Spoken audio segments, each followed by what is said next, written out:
Underage suspects in the bullying of Form 1 student Zara Qairina Mahathir will face charges. The coroner's court in Kota Kinabalu has fixed September 3rd to begin the inquest into her death. Home Minister Saifuddin Nasution confirms the probe uncovered elements of bullying, neglect, and sexual harassment. All that and more coming up. Who will be held responsible for the bullying that led to Zara Qairina's death? The Attorney General's chambers will charge several suspects linked to bullying Zara Qairina, even as her inquest looms. The AGC says suspects will be charged for bullying offences, but this won't derail the inquest into Zara's death. In a statement, the AGC stressed the charges are based on police evidence and won't disrupt the inquest scheduled for September. The department also said ongoing investigations into Zara's death by Bukit Aman will continue in parallel. Home Minister Saifuddin Nasution confirmed the investigation papers were submitted to the AGC this morning. Zara's case was first classified as sudden death after her mother declined a post-mortem, a move now under scrutiny as a breach of protocol. Several rallies have taken place since the incident demanding justice for her death, in which foul play is suspected. On Saturday, about 5,000 people attended the latest Justice for Zara Solidarity rally in Kota Kinabalu, Sabah. The gathering marked the 12th consecutive day on which 14 rallies have been held across Sabah over the last 2 weeks.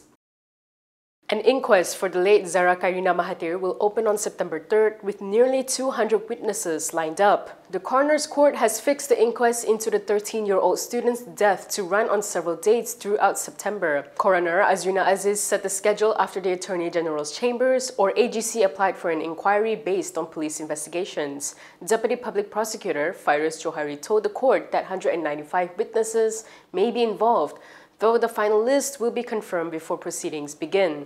Zara was found unconscious in a drain near her school dormitory in Papa at 4 a.m. on July 16th. She was admitted to Queen Elizabeth Hospital 1 and pronounced dead the next day. The AGC later ordered her body to be exhumed for a post-mortem, which was carried out on August 9th in Sipitang. Earlier, Prime Minister Anwar Ibrahim called for an immediate end to bullying in schools, workplaces, and hospitals. Bully ini penderaan psikologi, fizikal, sama ada di sekolah, di universiti, di pejabat, di Kementerian Kesihatan, itu harus dihentikan.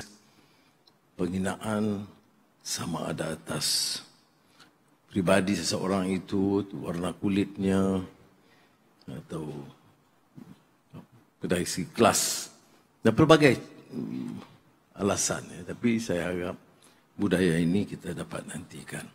Did police cover up Zara Qairina's death? The Home Minister says absolutely not. In Parliament today, Saifuddin Nasution Ismail rejected claims of cover-ups or delays in police action over Zara's case. He admitted there was non-compliance with procedures, but stressed the probe's integrity remains intact. Saifuddin added that investigators found elements of bullying, making the case too serious to conceal. Para pentadbir sekolah harus diingatkan, kalau ada insiden ini bawa ke tengah.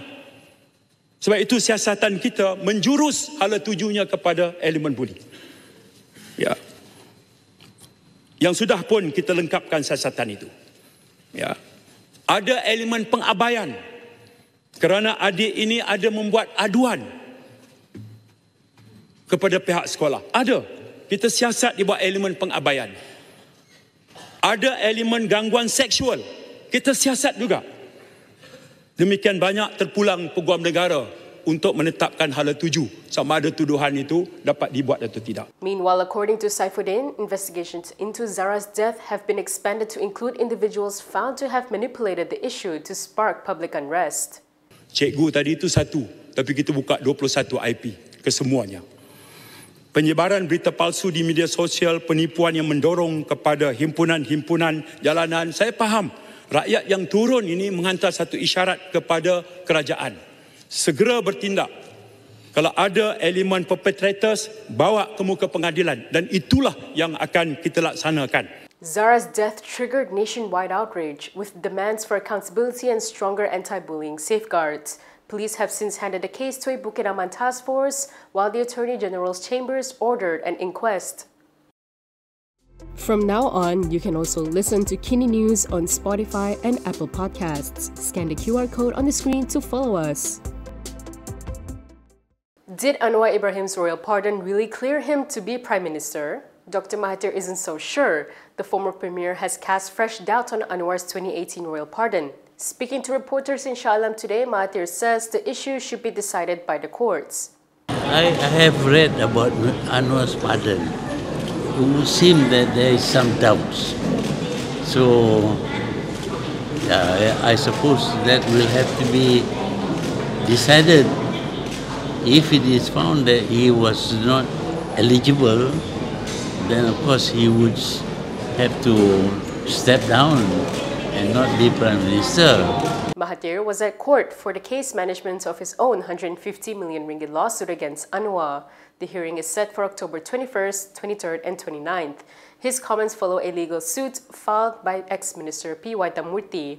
Waita is challenging Anwar's eligibility as MP, claiming his pardon did not explicitly lift disqualification under Article 48 of the Constitution.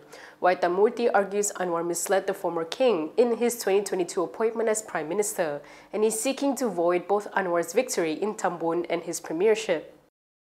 Can Ahmad Zahid Hamidi keep his young guns from blowing up the Madani coalition? The Deputy Prime Minister and UMNO President Ahmad Zahid Hamidi has stepped in, calling for calm between UMNO and DAP youth. He warned both sides not to let their quarrels damage the coalition government. Zahid didn't mention names, but it was clear he was speaking to UMNO Youth Chief Dr. Akmal Saleh. He stressed that decisions made at the party leadership level must be respected, not sacrificed for popularity or ties between parties risk being harmed. Zahid also cautioned DAP youth against political moves that could rock the unity of the 18 parties in government. The tension comes after DAP youth in Penang, Kedah, Negeri Sembilan and the Federal Territories want the party to cut ties with Akmal, accusing him of threatening national harmony. This followed Akmal's clashes over a Penang hardware shop that mistakenly raised the Jalur Gemilang upside down. Things escalated into a shouting match between UMNO youth, Bersatu youth and their critics outside the shop last Thursday. Meanwhile, in a veiled jab at Zahid later, Akmal posted that his love for religion, race and country is priceless and he had nothing more to add. If you like the stories we produce, consider supporting us by subscribing to Malaysia Kini. Click the link in the description below or scan the QR code on your screen to subscribe. Can a Deputy Prime Minister walk away from 47 corruption charges just like that? Muda is launching a campaign to push the Attorney General's chambers to reopen Zahid Hamidi's corruption case. Acting President Amira Aisha Abdul Aziz says Malaysians deserve answers on how powerful politicians get away with serious charges. At a press conference in Petaling Jaya today, she also announced a nationwide campaign of demonstrations, talks and tours. Sebab bagi saya, ini bukan sekadar kempen muda. Ini adalah kempen semua rakyat Malaysia yang nak tahu kebenaran. Kempen semua rakyat Malaysia yang nak tahu apa jadi dengan duit rakyat Malaysia. Kempen semua rakyat Malaysia yang nak tahu sama ada memang orang yang berada di peringkat tertinggi boleh lepas dengan begitu saja. Zahid was discharged but not acquitted on September 4th last year over 47 charges tied to Yayasan Akal Budi funds. That included criminal breach of trust, corruption and money laundering. The High Court granted a DNAA after prosecutors applied for it. This means Zahid can still be recharged if the AGC decides. Meanwhile, Muda's Secretary General Aini Hazika said she's ready to face Zahid's lawsuit against her. Saya Setiausaha Agung Muda.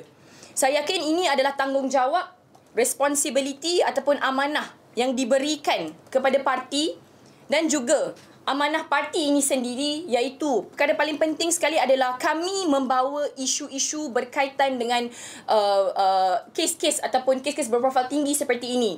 Kami tidak takut. Kami yakin bahawa kami pun mana tahu kan ini adalah platform terbaik untuk Zahid Hamidi membersihkan nama beliau melalui bersama-sama dengan Muda. Kita nak bantu dia saman kita, contohnya kita biarkan dia bersihkan nama dia. UMNO Youth Chief Dr. Akmal Saleh says police have called him for questioning.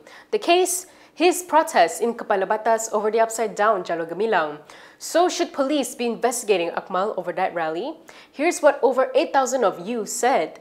48% say yes, because he ignored police advice to cancel the gathering. 42% say no, it was a peaceful protest and people have the right to speak out. 9% say it depends, investigate only if there's solid evidence of rule breaking. And 2% had other views. So the split is clear. Some see it as disobedience, Others see it as democracy in action. What do you think? Should rallies like this be policed or protected? Drop your thoughts in the comment section below. That is all from me today. For more stories, you can go to kinitv.com. You can also follow us on Instagram, X, YouTube, and Facebook for the latest news updates. I'm Kimilia. Thanks for watching.